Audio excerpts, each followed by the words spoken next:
Welcome to Catholic Memorial's second annual dramatic reading of A Christmas Carol. This version was adapted by Dickens himself for the purpose of dramatic reading. Please enjoy our presentation.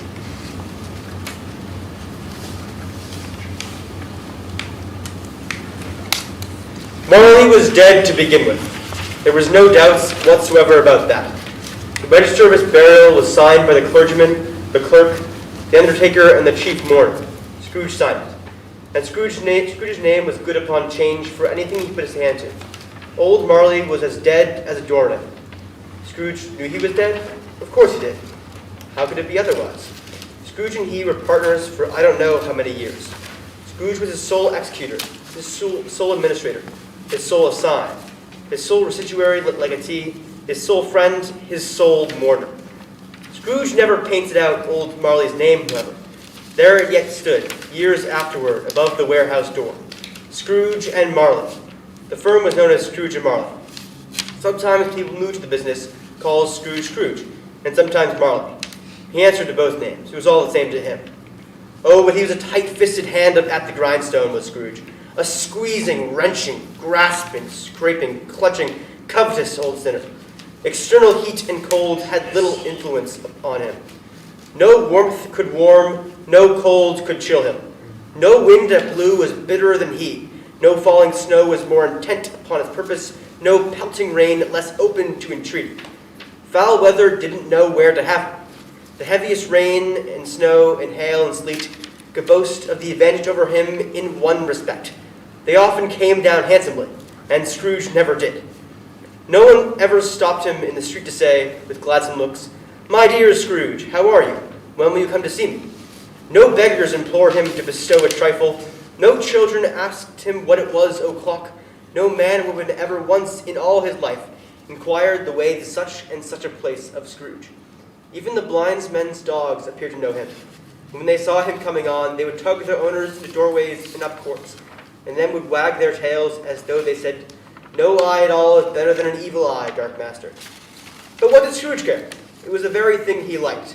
To edge his way along the crowded paths of life, warning all human sympathy to keep its distance, was what the knowing ones call nuts to Scrooge. Once upon a time, of all the good days in the year, upon a Christmas Eve, old Scrooge sat busy in his counting house. It was cold, bleak-biting, foggy weather, and the city clocks had only just gone 3, but it was quite dark already. The door of Scrooge's counting house was open, that he might keep his eye upon his clerk, who, in a little dismal cell beyond, a sort of tank, was copying letters. Scrooge had a very small fire, but the clerk's fire was so much very smaller that it looked like one coal. But he couldn't replenish it, for Scrooge kept the coal box in his own room, and so surely as the clerk came in with the shovel, the master predicted that it would be necessary for them to part. Wherefore the clerk put on his white comforter, tried to warm himself at the candle, in which effort, not being a man of strong imagination, he failed. "A Merry Christmas, Uncle, and God save you," cried a cheerful voice. It was the voice of Scrooge's nephew, who came upon him so quickly that this was the first intimation Scrooge had of his approach. "Bah," said Scrooge. "Humbug." "Christmas a humbug, Uncle? You don't mean that, I'm sure." "I do. Out upon Merry Christmas. What's Christmas time to you but a time for paying bills without money? A time for finding yourself a year older and not an hour richer? A time for balancing your books and having every item in them round a dozen a month presented dead against you? If I had my will, every idiot who goes about with Merry Christmas on his lips should be boiled with his own pudding and buried with a stake of holly through his heart. He should. Uncle! Nephew, keep Christmas in your way and let me keep it in mine." Keep it, but you don't keep it. "Let me leave it alone then. Much good may it do you. Much good has it ever done you." There are many things from which I might have derived good, by which I have not profited, I dare say. Christmas among the rest. But I am sure I have always thought of Christmas time, when it has come round, apart from the veneration due to its sacred origin, if anything belonging to it can be apart from that, as a good time, a kind, forgiving, charitable, pleasant time. The only time I know of in the long calendar of the year when men and women seem by one consent to open their shut-up hearts freely, and to think of people below them as if they were really fellow travelers to the grave, and not another race of creatures bound on others' journeys. And therefore, uncle, though it has never put a scrap of gold or silver in my pocket, I believe that it has done me good, and will do me good. And I say, God bless it. The clerk in the tank involuntarily applauded. Let me hear another sound from you, said Scrooge, and you'll keep your Christmas by losing your situation. You're quite a powerful speaker, sir, he added, turning to his nephew. I wonder you don't go into Parliament. Don't be angry, uncle. Come, dine with us tomorrow. Scrooge said that he would see him. Yes, indeed he did. He went the whole length of the expression, and said that he would see him in that extremity first. But why? Cried Scrooge's nephew. Why? Why did you get married? Because I fell in love. Because you fell in love, growled Scrooge, as if it was the only one thing in the world more ridiculous than a Merry Christmas. Good afternoon. Nay, uncle, but you never came to see me before that happened. Why give it as a reason now for not coming? Good afternoon. I want nothing from you. I ask nothing of you. Why cannot we be friends? Good afternoon. I am sorry with all my heart to find you so resolute. We have never had any quarrel to which I have been a party, but I have made the trial in homage to Christmas, and I'll keep my Christmas humor to the last. So a Merry Christmas, uncle. Good afternoon. And a Happy New Year. Good afternoon. His nephew left the room without an angry word notwithstanding. The clerk, in letting Scrooge's nephew out, had let 2 other people in. They were portly gentlemen, pleasant to behold, and now stood with their hats off in Scrooge's office. They had books and papers in their hands and bowed to him. Scrooge and Marley's, I believe, said one of the gentlemen, referring to his list. Have I the pleasure of addressing Mr. Scrooge or Mr. Marley? Mr. Marley has been dead these 7 years. He died 7 years ago, this very night.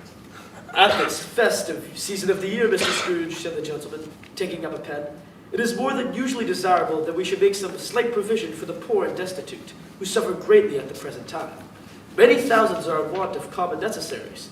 Hundreds of thousands are in want of common comforts, sir. Are there no prisons? Plenty of prisons, but under the impression that they scarcely furnish Christian cheer of mind or body to the unoffending multitude, a few of us are endeavoring to raise a fund to buy the poor some meat and drink and means of warmth.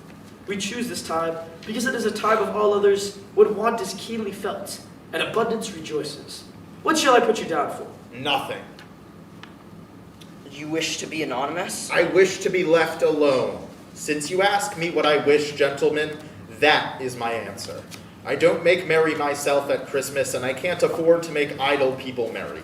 I help to support the prisons and the workhouses. They cost enough, and those who are badly off must go there. Many can't go there, and many would rather die. If they would rather die, they had better do it and decrease the surplus population. At length, the hour of shutting up the counting house arrived. With an ill-will, Scrooge, dismounting from his stool, tacitly admitted the fact to the expectant clerk in the tank, who instantly stuffed his candle out and put on his hat. You'll want all day tomorrow, I suppose. If quite convenient, sir. It is not convenient, and it's not fair. If I was to stop half a crown for it, you'd think yourself mightily ill-used, I'd be bound. Yes, sir. And yet you don't think me ill-used when I pay a day's wages for no work. It is only once a year, A sir. poor excuse for picking a man's pocket every 25th of December. But I suppose you must have the whole day. Be here all the earlier next morning. The clerk promised that he would, and Scrooge walked out with a growl. The office was closed in a twinkling, and the clerk, with the long ends of his white comforter dangling below his waist, for he boasted no greatcoat, went down a slide at the end of the lane of boys 20 times, in honor of it being Christmas Eve, and then ran home as hard as he could pelt to play at blind man bluff. Scrooge took his melancholy dinner in his usual melancholy tavern, and having read all the newspapers and beguiled the rest of the evening with his banker's book, went home to bed. He lived in chambers which had once belonged to his deceased partner. They were a gloomy suit of rooms and a lowering pile of buildings up a yard. The building was old enough now, and dreary enough, for nobody lived in it but Scrooge, the other rooms being all let out as offices. Now, it is a fact that there was nothing at all particular about the knocker on the door of this house, except that it was very large, also that Scrooge had seen it night and morning during his whole residence in that place. Also that Scrooge had as little of what is called fancy about him as any man in the city of London. And yet Scrooge, having his key in the lock of the door, saw in the knocker, without its undergoing any intermediate process of change, not a knocker, but Marley's face, with a dismal light about it, like a bad lobster in a dark cellar. It was not angry or ferocious, but it looked at Scrooge as Marley used to look, with ghostly spectacles turned up upon its ghostly forehead. As Scrooge looked fixedly at this phenomenon, it was a knocker again. He said, Pooh, pooh. and closed the door with a bang. The sound resounded through the house like thunder. Every room above and every cask in the wine merchant's cellar below appeared to have a separate pearl of echoes of its own. Scrooge was not a man to be frightened by echoes. He fastened the door and walked across the hall and up the stairs, slowly too, trimming his candle as he went. Up Scrooge went, not caring a button for it being very dark. Darkness is cheap, and Scrooge liked it. But before he shut his heavy door, he walked through his rooms to see that all was right. He had just enough recollection of the face to desire to do that. Sitting room, bedroom, lumber room, all as they should be. Nobody under the table, nobody under the sofa. A small fire in the grate, spoon and basin ready, and a little saucepan of gruel, Scrooge had a cold in his head, upon the hob. Nobody under the bed, nobody in the closet, nobody in his dressing gown, which was hanging up in a suspicious attitude against the wall. Lumber room as usual. Old fire guard, old shoes, 2 fish baskets, washing stand on 3 legs, and a poker. Quite satisfied, he closed his door and locked himself in. Double locked himself in, which was not his custom. Thus secured against surprise, he took off his cravat, put on his dressing gown and slippers and his nightcap, and sat down before the very low fire to take his gruel. As he threw his head back in the chair, his glance happened to rest upon a bell, a disused bell, that hung in the room and communicated for some purpose now forgotten with a chamber in the highest story of the building. It was with great astonishment and with a strange, inexplicable dread that, as he looked, he saw this bell begin to swing. Soon it rang out loudly, and so did every bell in the house. This was succeeded by a clanking noise deep down below, as if some person were dragging a heavy chain over the casks in the wine merchant's cellar. Then he heard the noise much louder on the floors below, then coming up the stairs, then coming straight towards his door. It came upon through the heavy door, and a specter passed into the room before his eyes. And upon its coming in, the dying flame leaped as though it cried, "I know him, Marley's ghost." That same face, the very same, Marley in his pigtail, usual waistcoat, tights and boots. His body was transparent, so that Scrooge, observing him and looking through his waistcoat, could see the 2 buttons on his coat behind. Scrooge had often heard it said that Marley had no bows, but he had never believed it until now. No, nor did he believe it even now, though he looked at the phantom through and through and saw it standing before him.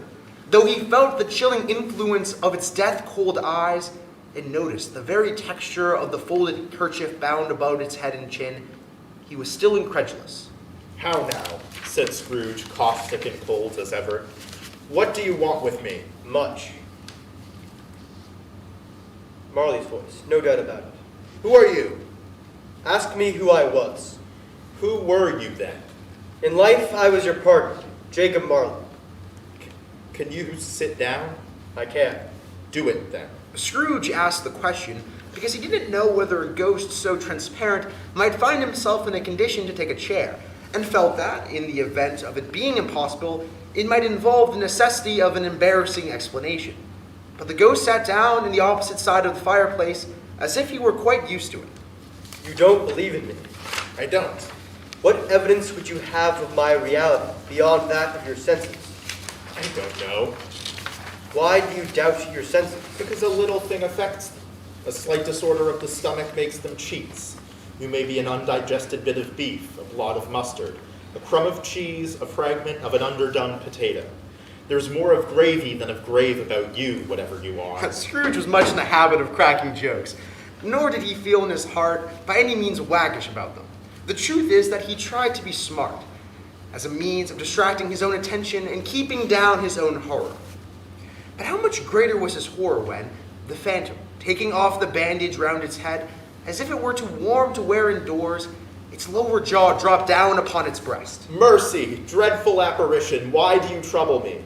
Why do spirits walk the earth, and why do they come to me? It is required of every man that the spirit within him should walk abroad among his fellow men and travel far and wide. And if that spirit goes not forth in life, it is condemned to do so after death. I cannot tell you all I would. A very little more is permitted to me. I cannot rest. I cannot stay. I cannot linger anywhere.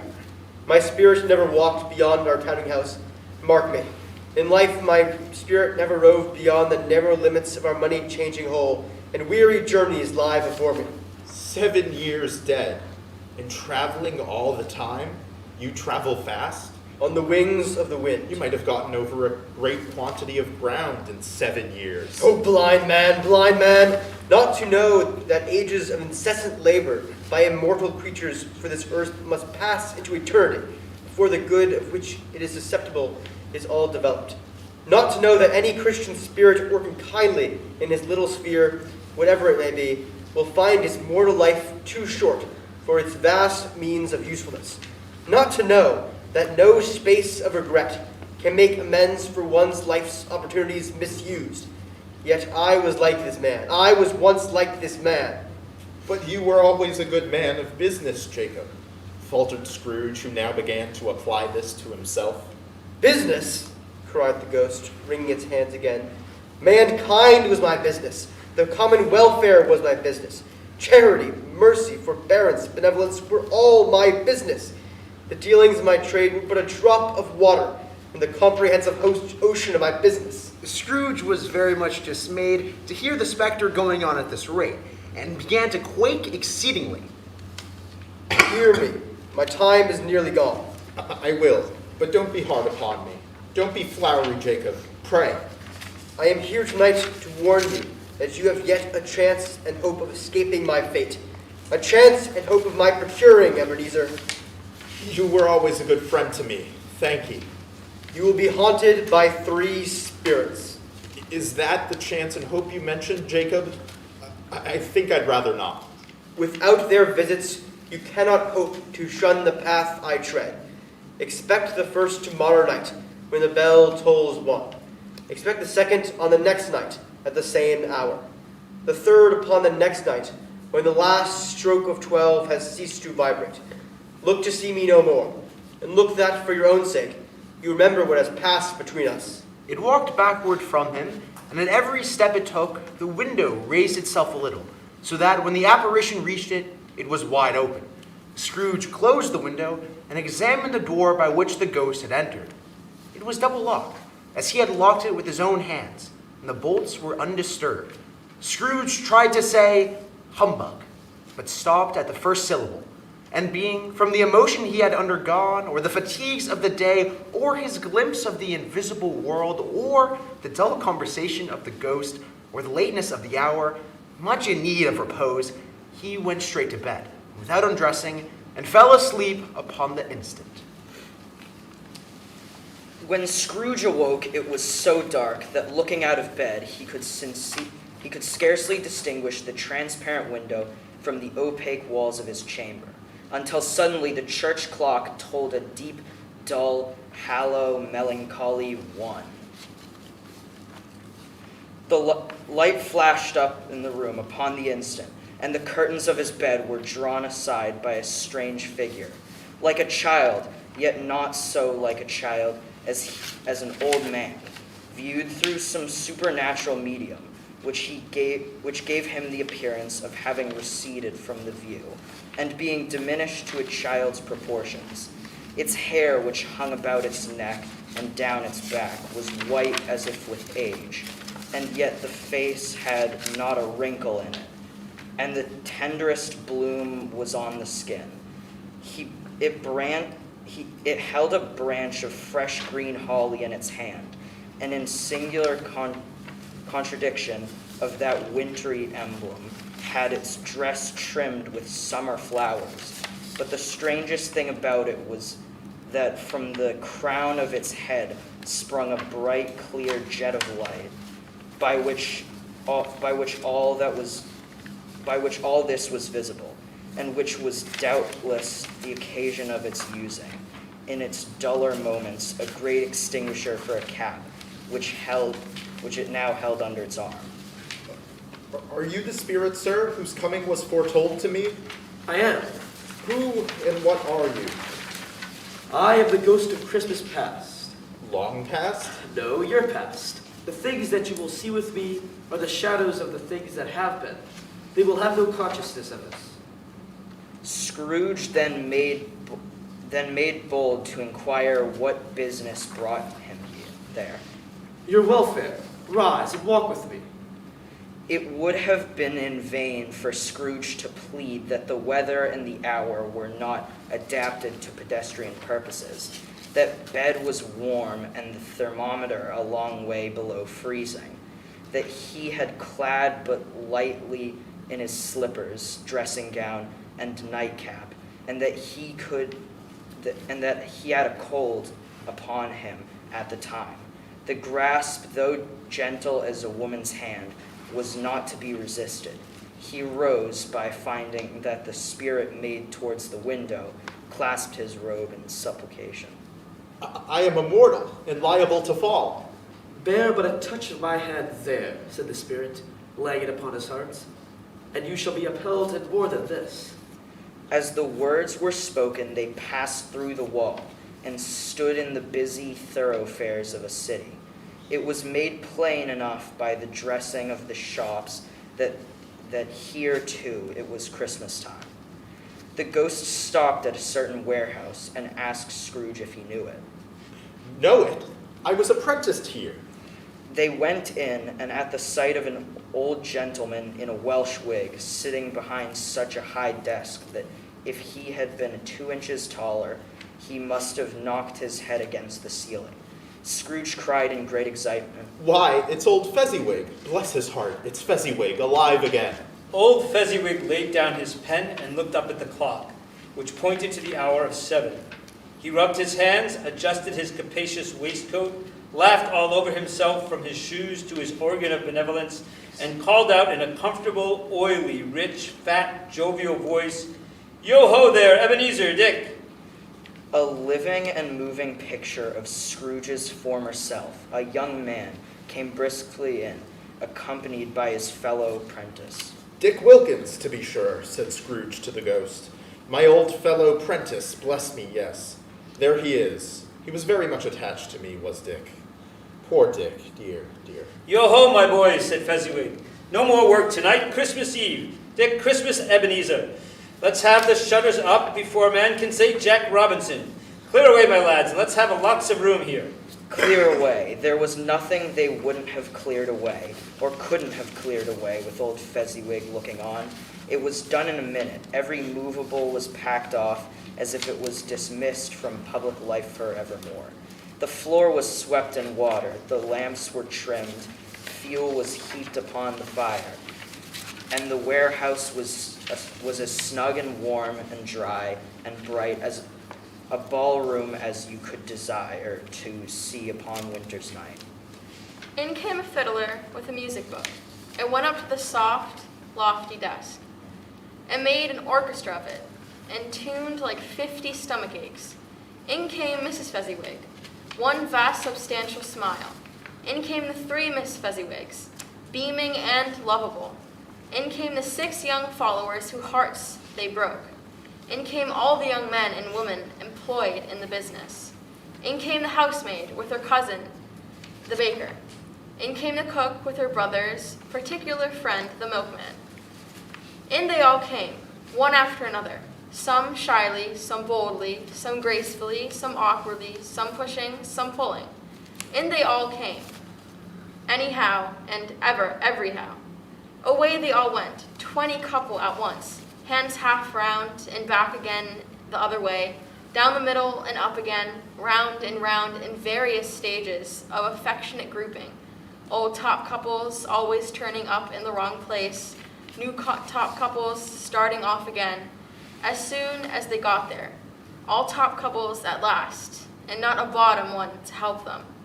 When the result was brought about, old Fezziwig, clapping his hands to stop dancing, cried out, Well done! And the fiddler plunged his hot face into a pot of powder especially provided for that purpose. There were more dances, and there were forfeits, and more dances, and there was cake, and there was negus. And there was a great piece of cold roast, and there was a great piece of cold boiled. And there were mince pies, and plenty of beer. But the great effect of that evening came after the roast and boiled, when the fiddler struck up, Sir Rogers de Coverley. Then old Fezziwig stood out to dance with Miss Fezziwig. Top couple, too, with a good stiff piece of work cut out for them, 3 or 4 and 20 pair of partners, people who were not to be trifled with, people who would dance and had no notion of walking. But if they had been twice as many, 4 times, old Fezziwig would have been matched for the same, and so would Miss Fezziwig. As to her, she was worthy to be his partner in every sense of the term. A positive light appeared to issue from Fezziwig's calves. They shone in every part of the dance. You could have predicted at any given time what would come of them next, and what old Fezziwig and Miss Fezziwig had gone all through the dance. Advance and retire, turn your partner, bow and curtsy, corkscrew, thread the needle, and back again to your place. Fezziwig cut so deftly that he appeared to wink with his legs. When the clock struck 11, this domestic ball broke up.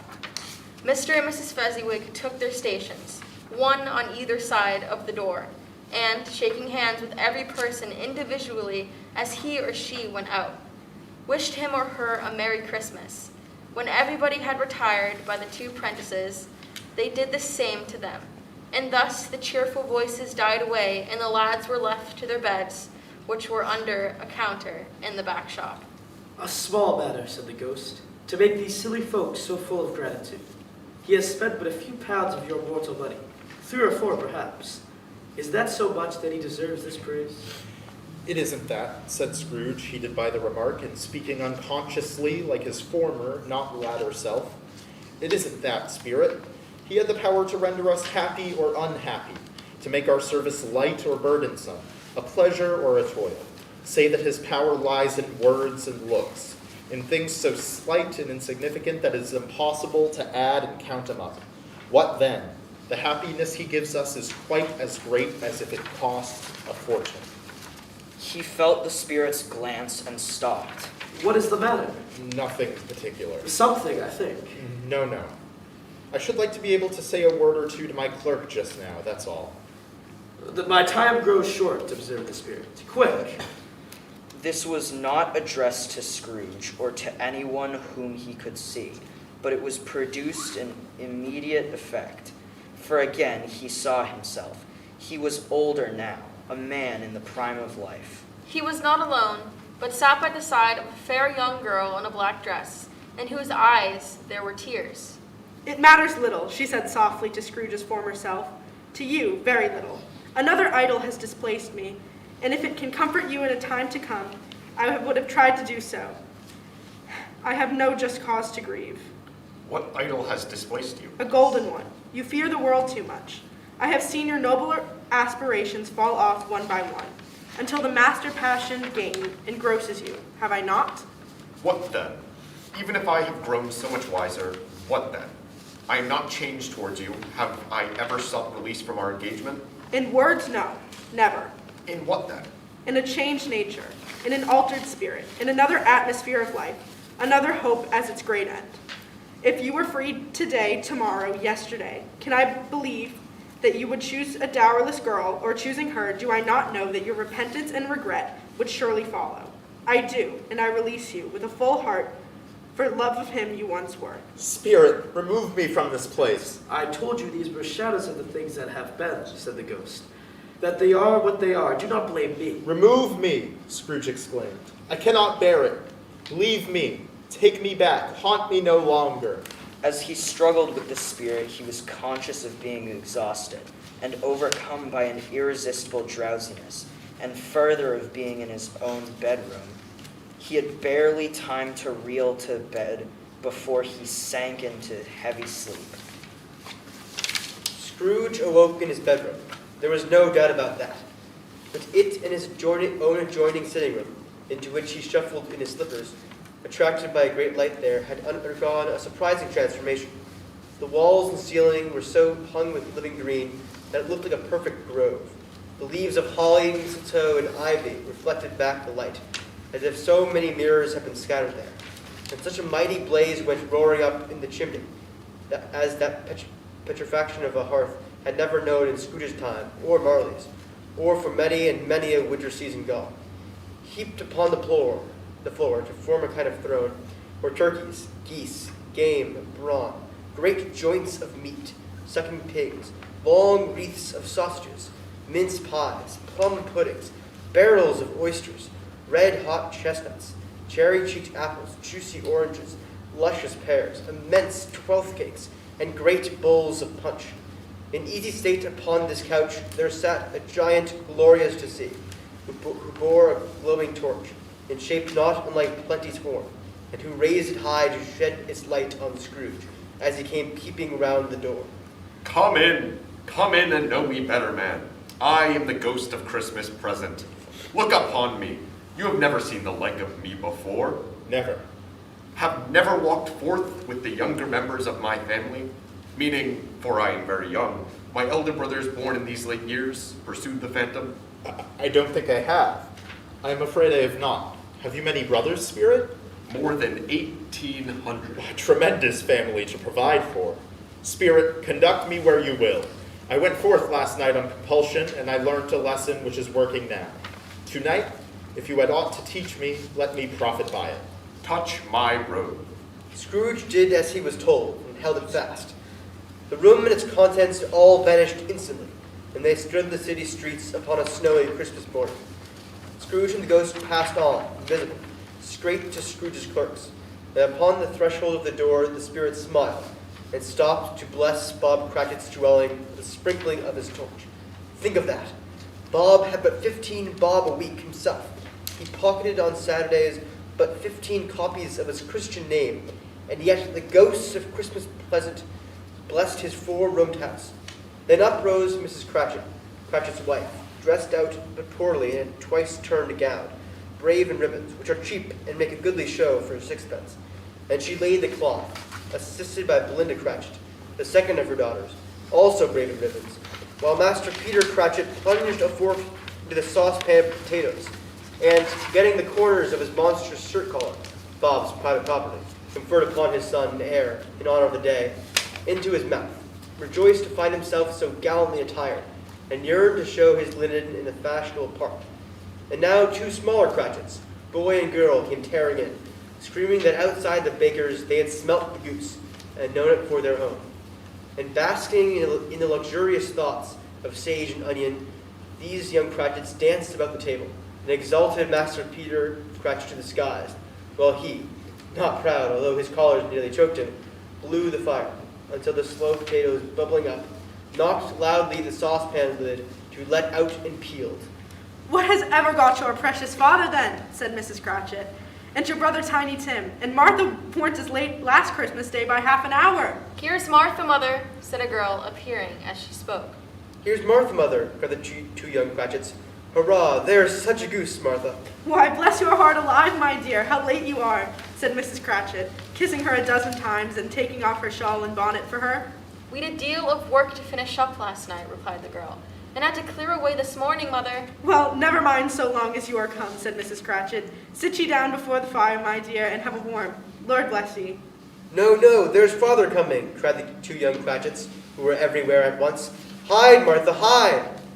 So Martha hid herself, and in came little Bob, the father, with at least 3 feet of comforter, exclusive of the fringe, hanging down before him, and his threadbare clothes darned up and brushed to look seasonable, and Tiny Tim upon his shoulder.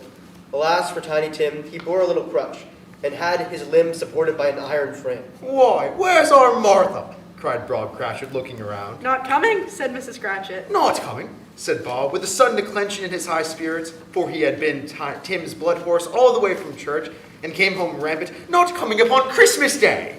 Martha didn't like to see him disappointed, and if it were only in joke, so she came out prematurely from behind the closet door, and ran into his arms, while the 2 young Cratchits hustled Tiny Tim, and bore him off to Wash House, that he might hear the pudding singing in the cooper. And how did little Tim behave? Asked Mrs. Cratchit when she had rallied Bob in his credulity. And Bob hugged his daughter to his heart's content. As good as gold, said Bob, and better. Somehow he gets thoughtful, sitting by himself so much, and thinks the strangest things you've ever heard. He told me, coming home, that he hoped that people saw him in church, because he was a cripple, and it might be pleasant for them to remember, upon Christmas Day, who made lame beggars walk and blind men see. Bob's voice was tremulous when he told them this, and trembled more when he said that Tiny Tim was growing strong and hardy.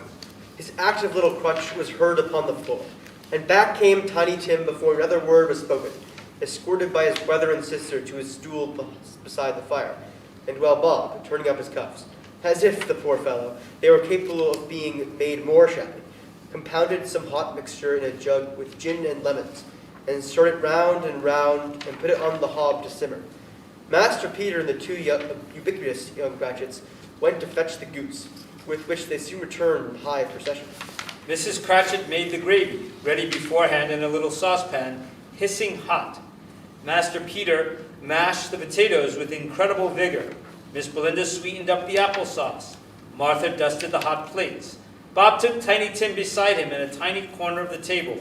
The two young Cratchits set chairs for everybody, not forgetting themselves, and mounting guard upon their post, crammed spoons into their mouths, lest they should shriek for the goose before their turn came to be helped. At last the dishes were set on, and grace was said. It was succeeded by a breathless pause, as Mrs. Cratchit, looking slowly all along the carving knife, prepared to plunge it into the breast. But when she did, and when the long-expected gush of stuffing issued forth, one murmur of delight arose all around the board, and even Tiny Tim, excited by the two young Cratchits, beat on the table with the handle of his knife, and feebly cried, "Hurrah!" There never was such a goose, Bob said. He didn't believe there was ever such a goose cooked. Its tenderness and flavor, size and cheapness were the themes of universal admiration. Eked out by the applesauce and mashed potatoes, it was a sufficient dinner for the whole family. Indeed, as Miss Cratchit said with great delight, surveying one small atom of a bone upon the dish, they hadn't ate it all at last, yet everyone had enough, and the youngest Cratchits in particular were steeped in sage and onion to the eyebrows. But now the plates were being changed by Miss Belinda. Miss Cratchit left the room alone, too nervous to bear witness, to take the pudding up and bring it in. Suppose it should not be done enough. Suppose it should break in turning out. Suppose somebody should have gotten over the wall of the backyard, stolen it, while they were merry with the goose.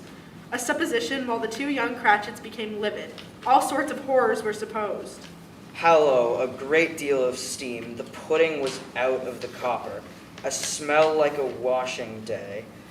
That was the cloth. A smell like an eating house, and a pastry cook next door to each and other, with a laundress next door to that. That was the pudding. In half a minute, Miss Cratchit entered, flushed but smiling proudly, with the pudding like a speckled cannonball, so hard and firm, blazing in half, a corner of ignited brandy, and bedlight with Christmas holly snuck on top. A wonderful pudding, Bob Cratchit said, and calmly too, that he regarded it as the greatest success achieved by Miss Cratchit since their marriage. Mrs. Cratchit said that now the weight was off her mind, she would confess she had had her doubts about the quantity of flour.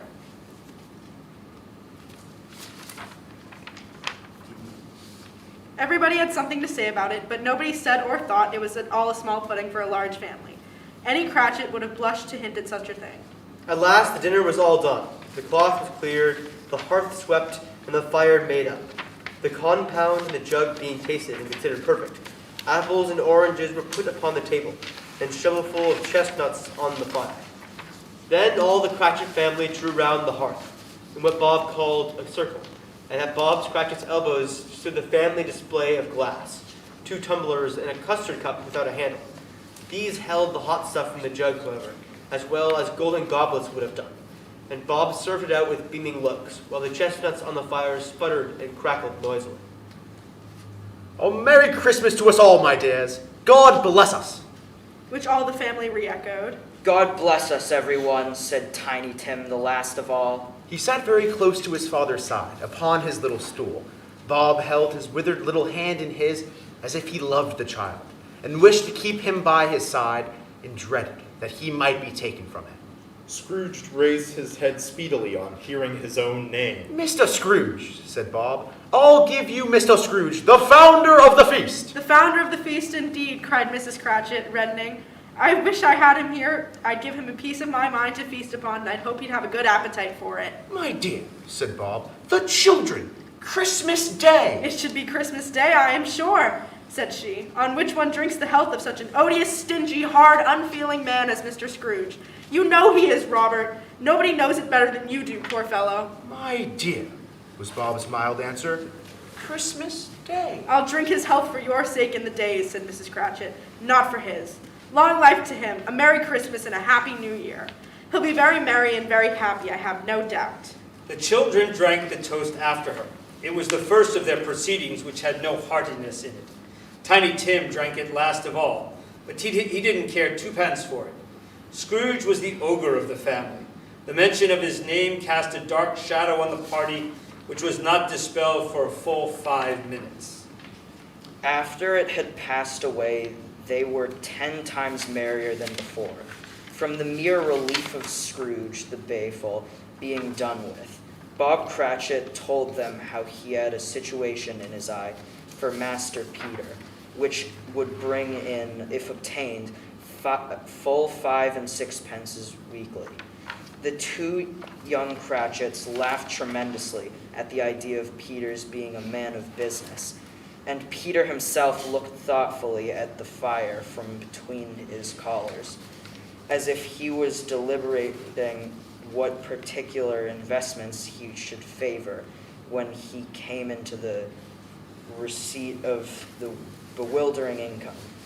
Martha, who was a poor apprentice at a milliner's, then told them what kind of work she had to do, and how many hours she worked at a stretch, and how she meant to lie tomorrow morning for a long rest, tomorrow being a holiday she passed at home.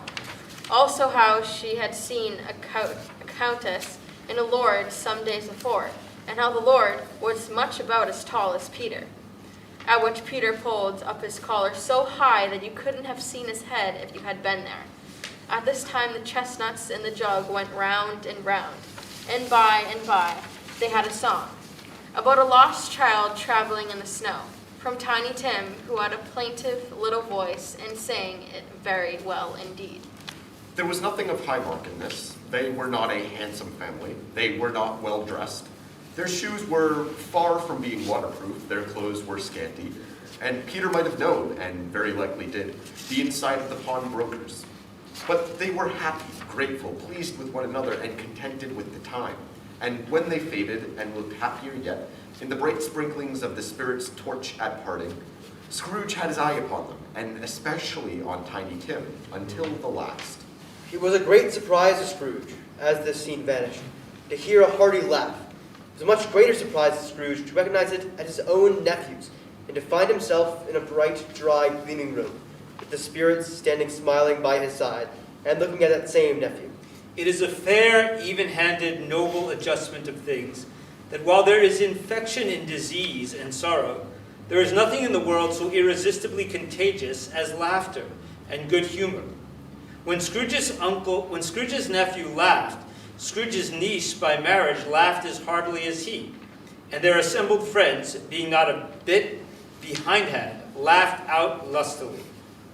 He said that Christmas was a humbug, as I live, cried Scrooge's nephew. He believed it too. More shame for him, Fred, said Scrooge's niece indignantly.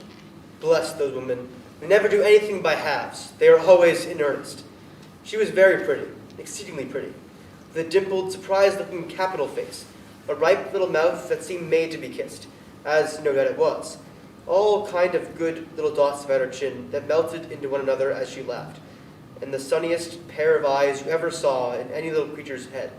Altogether, she was what you would have called provoking, but satisfactory too. Oh, perfectly satisfactory. He's a comical old fellow, said Scrooge's nephew. That's the truth, and not so pleasant as he might be.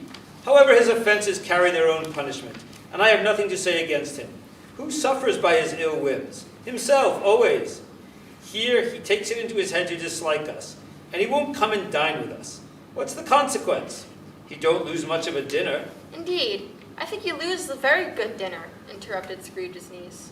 Everybody else said the same, and they must be allowed to have been competent judges, for they had just had dinner, and with dessert upon the table were clustered round the fire by lamplight. Well, I am very glad to hear it, said Scrooge's nephew, because I haven't any great faith in these young housekeepers. What do you say, Topper? Topper clearly had his eye on one of Scrooge's niece's sisters, for he answered that a bachelor was a wretched outcast, who had no right to express an opinion upon the subject, whereat Scrooge's niece's sister, the plump one with the lace tucker, not the one with roses, blushed. And after tea they had some music, for they were a musical family and knew what they were about.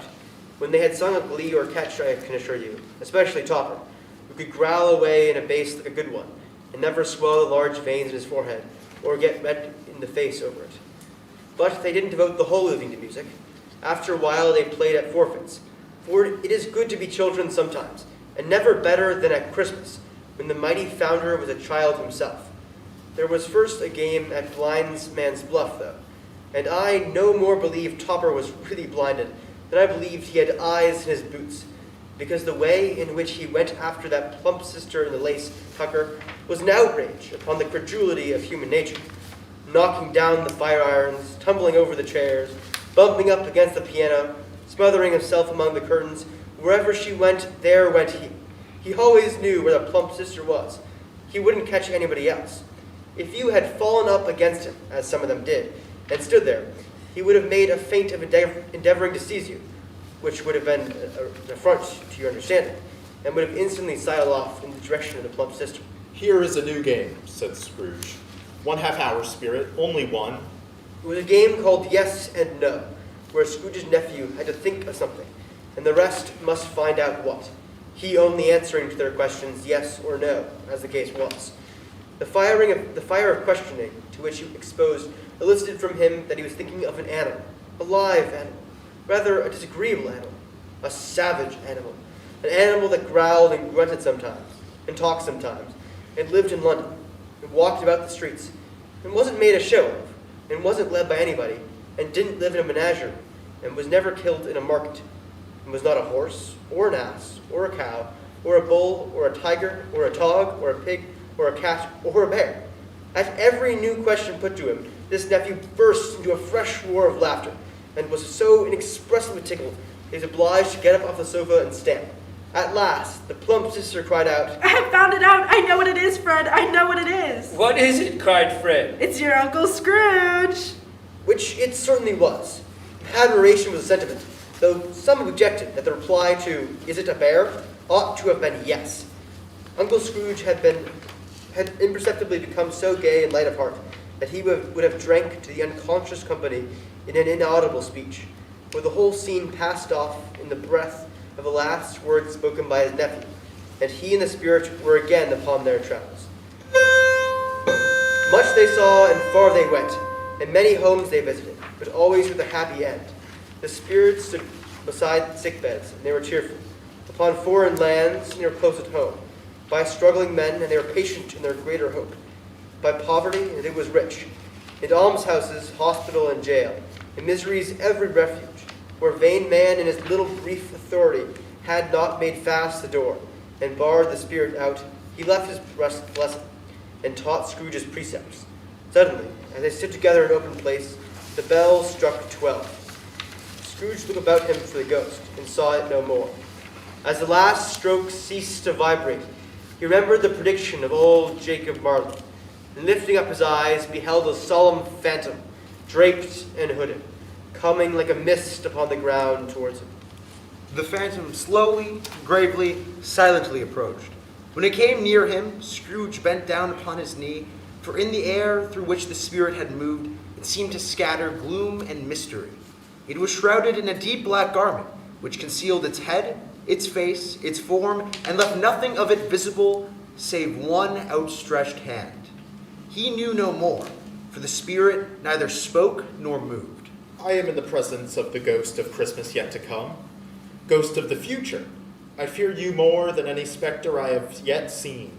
But as I know your purpose is to do me good, and as I hope to live to be another man from what I was, I am prepared to bear you company and to do it with a thankful heart. Will you not speak to me? It gave him no reply. The hand was pointed straight before them. Lead on, lead on. The night is waning fast, and it is precious time to me. I know. Lead on, spirit. They scarcely seemed to enter the city, for the city rather seemed to spring up about them. But there they were in the heart of it, on change amongst the merchants. The spirit stopped beside one little knot of businessmen. Observing that the hand was pointed to them, Scrooge advanced to listen to their talk. No, said a great fat man with a monstrous chin. I don't know much about it either way. I only know he's dead. When did he die? Inquired another. Last night, I believe. Why? What was the matter with him? I thought he'd never die. God knows, said the first with a yawn. What has he done with his money? Asked the red-faced gentleman. I haven't heard, said the man with the large chin. Company, perhaps. He hasn't left it to me. That's all I know. Bye-bye. Scrooge was at first inclined to be surprised that the spirit should attach importance to conversation apparently so trivial. But feeling assured that it must have been some hidden purpose, he set himself to consider what it was likely to be. It could scarcely be supposed to have any bearing on the death of Jacob, his old partner, for that was past, and this ghost's province was the future. He looked about in that very place for his own image, but another man stood in his accustomed corner, and though the clock pointed to his usual time of day for being there, he saw no likeness of himself among the multitudes that poured in through the porch. It gave him little surprise, however, for he had been revolving in his mind a change of life, and he thought and hoped that he saw his newborn resolutions carried out in this. They left this busy scene and went into an obscure part of the town, to a tow shop where iron, old rags, bottles, bones, and a greasy offal were brought. A gray-haired rascal of great age sat smoking his pipe. Scrooge and the Phantom came into the presence of this man just as a woman with a heavy bundle slunk into the shop. But she had scarcely entered when another woman, similarly laden, came in too, and she was closely followed by a man in faded black. After a short period of blank astonishment, in which the old man with the pipe had joined them, they all three burst into laughter. Let the charwoman alone to be the first, cried she who had entered first. Let the laundress alone to be the second, and the undertaker's man alone to be the third. Look here, old Joe, here's a chance, if we haven't all three met here without meaning it. You couldn't have met in a better place. You were made free of it long ago, you know, and the other two ain't strangers. What have you got to sell? What have you got to sell? Half a minute's patience, Joe, and you shall see. What odds, then? What odds, Mrs. Dilber? Said the woman. Every person has a right to take care of themselves. He always did. Who's the worse for the loss of a few things like these? Not a dead man, I suppose. Mrs. Dilber, whose manner was remarkable for general competition, said, "No, indeed, ma'am." If he wanted to keep him after he was dead, a wicked old screw, why wasn't he natural in his lifetime? If he had been, he'd have had somebody to look after him when he was struck with death, instead of lying, gasping out in his last there, alone by himself. It is the truest word that ever was spoke. It is a judgment on him. I wish it was a little heavier judgment, and it should have been. You may depend upon it. If I could have laid my hands on anything else. Open that bundle, old Joe, and let me see the value of it. Speak out plain. I'm not afraid to be the first, nor afraid for them to see it. Joe went down on his knees for the greater convenience of opening the bundle, and dragged out a large and heavy roll of some dark stuff. What do you call this? Bed curtains? Ah, bed curtains. Don't drop that oil upon the blankets now. His blankets? Whose else's do you think? He isn't likely to take cold without 'em, I dare say. Ah, you may look through that shirt till your eyes ache, but you won't find a hole in it, nor a threadbare place. It's the best he had, and a fine one, too. They'd have wasted it by dressing him up in it, if it hadn't been for me. Scrooge listened to this dialogue in horror. Spirit, I see, I see. The case of this unhappy man might have been my own. My life tends that way now. Merciful heaven, what is this? The scene had changed, and now he almost touched a bare, uncurtained bed. A pale light rising in the outer air fell straight upon this bed, and on it, unwatched, unwept, uncared for, was the body of this plundered, unknown man. Spirit, let me see some tenderness connected with a death, or this dark chamber. Spirit will be forever present to me. The ghost conducted him to poor Bob Cratchit's house, the dwelling he had visited before, and found the mother and the children seated around the fire. Quiet, very quiet. The noisy little Cratchits were as still as statues in one corner, and sat looking up at Peter, who had a book before him. The mother and her daughters were engaged in needlework, but surely they were very quiet. And he took a child and set him in the midst of them. Where had Scrooge heard those words? He had not dreamed them. The boy must have read them, and as he and the spirit crossed the threshold, why did he not go on? The mother laid her work upon the table and put her hand up to her face. The color hurts my eyes, she said. The color. Oh, poor Tiny Tim. They're better now again. It makes them weak by candlelight, and I wouldn't show weak eyes to your father when he comes home, for the world. It must be near his time. Past it, rather, Peter answers, shutting up his book. But I think he has walked a little slower than he used to these few last evenings, Mother.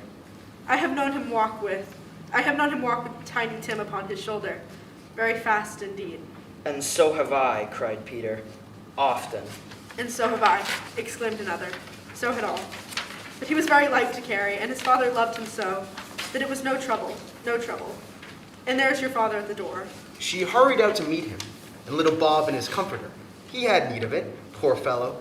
Came in, his tea was ready for him on the hob, and they all tried to see who should help him to eat it the most. Then the two most young Cratchits got upon his knees and laid each child a little cheek against his face, as if they said, "Don't mind it, father, don't be grieved." Bob was very cheerful with them, and spoke pleasantly to all the family. He looked at the work upon the table, and praised the industry and speed of Mrs. Cratchit and the girls. They would be done long before Sunday, he said. Sunday? You went today then, Robert? Yes, my dear, returned Bob. I wish you could all have gone. It would have done you good to see how green a place it is. But you'll see it often. I promised him that I would work there on Sunday. My little child, my little child. He broke down all at once. He couldn't help it. If he could have helped it, he and his child would have been further apart, perhaps, than they were. Spectre, said Scrooge, something informs me that our parting moment is at hand. I know it, but I know not how. Tell me what that man was with the covered face whom we saw lying dead. The ghost of Christmas yet to come conveyed him to a dismal, wretched, ruinous churchyard. The spirit stood among the graves and pointed down to one. Before I draw nearer to that stone to which you point, answer me one question. Are these the shadows of the things that will be, or are they the shadows of things that may only be?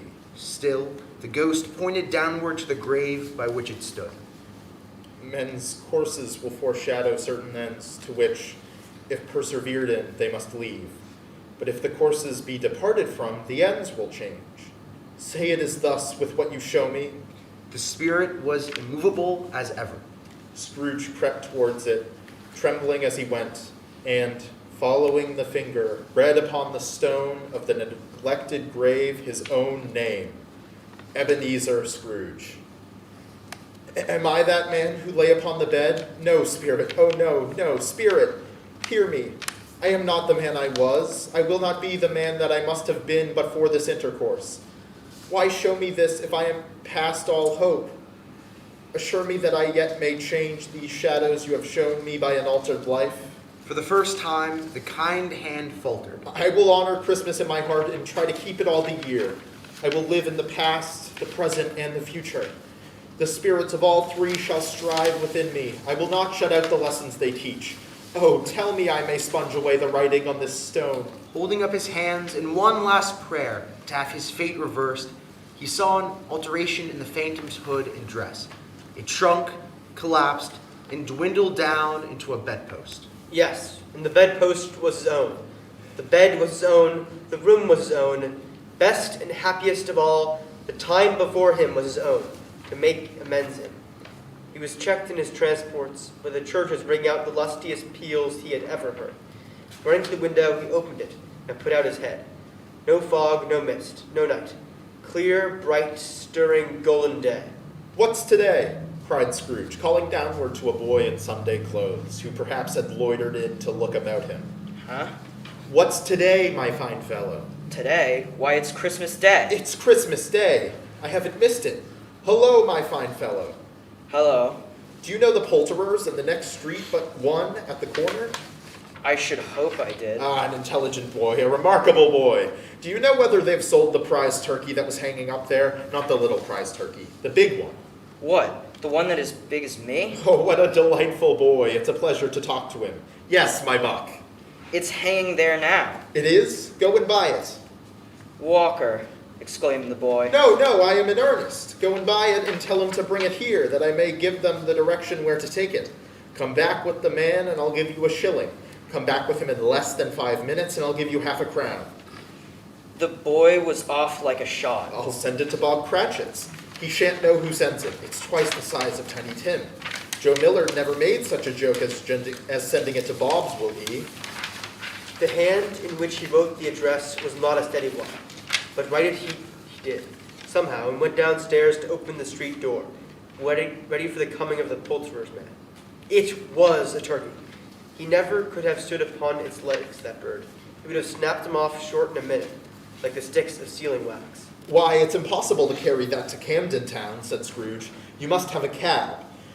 The chuckle with which he said this, and the chuckle with which he paid for the turkey, and the chuckle with which he paid for the cab, and the chuckle with which he recompensed the boy, were only to be exceeded by the chuckle with which he sat down breathless in his chair again, and chuckled till he cried. Shaving was not an easy task, for his hand continued to shake very much, and shaving requires attention even when you don't dance while you are at it. But if he had cut the end of his nose off, he would have put a piece of sticking plaster over it and been quite satisfied. Scrooge dressed himself all in his best, and at last got out into the streets. People were at that time pouring forth, as he had seen them with the ghosts of Christmas present, and walking with his hands behind him, Scrooge regarded everyone with a delighted smile. He looked so irresistibly pleasant, in a word, that 3 of 4 good human fellows said, "Good morning, sir. A Merry Christmas to you." And Scrooge said often afterwards that, of all the blithe sounds he had ever heard, these were the blithest in his ears. In the afternoon, he turned his steps towards his nephew's house. He passed the door a dozen times before he had the courage to go up and knock, but he made a dash and did it. "Is your master at home, my dear?" said Scrooge to the girl. "Nice girl, very." Yes, sir. "Where is he, my love?" He's in the dining room, sir, with his mistress. "He knows me," said Scrooge, with his hand already on the dining room lock. "I'll go in here, my dear." "Fred!" Why, bless my soul, cried Fred. Who's that? "It is I, your Uncle Scrooge. I have come to dinner. Will you let me in, Fred?" Let him in. It was a mercy he didn't shake his arm off. He was at home in 5 minutes. Nothing could be heartier. His niece looks just the same. So did Topper when he came. So did the plump sister when she came. So did everyone when they came. Wonderful party. Wonderful games. Wonderful unanimity. Wonderful happiness. But he was early at the office next morning. Oh, he was early there. If he could only be there first and catch Bob Cratchit coming in late, that was the thing he had set his heart upon. And he did. The clock struck 9. No Bob. A quarter past. No Bob. Bob was a full 18 minutes and a half behind his time. Scrooge sat with his door wide open, that he might see him come into the tank. Bob's hat was off before he opened his door, his comforter too. He was on his stool in a jiffy, driving away with his pen, as if he were trying to overtake 9 o'clock. "Hello," growled Scrooge, in his accustomed voice as near as he could feign it. "What do you mean by coming in here at this time of day?" I am very sorry, sir. I am behind my time. "You are? Yes, I think you are. Step this way, if you please." It is only once a year, sir. It shall not be repeated. I was making rather merry yesterday, sir. Now I'll tell you what, my friend. I am not going to stand this sort of thing any longer. And therefore, Scrooge continued, leaping from his stool and giving Bob such a dig in the waistcoat that he staggered back into the tank again.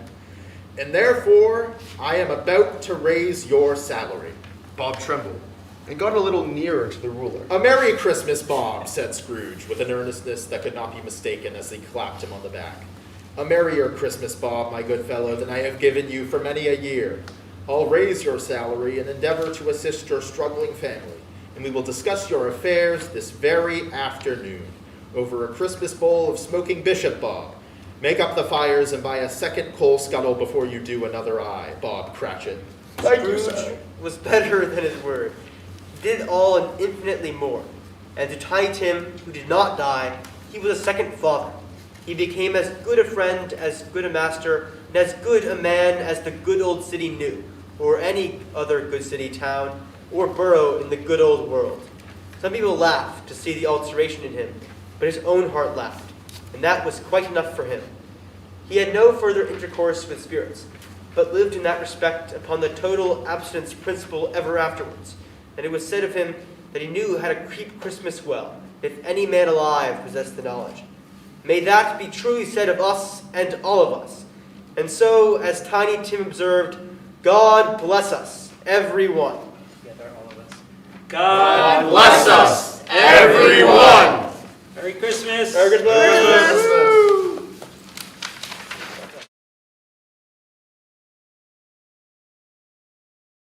Build a fire and gather round the tree. Fill a glass and maybe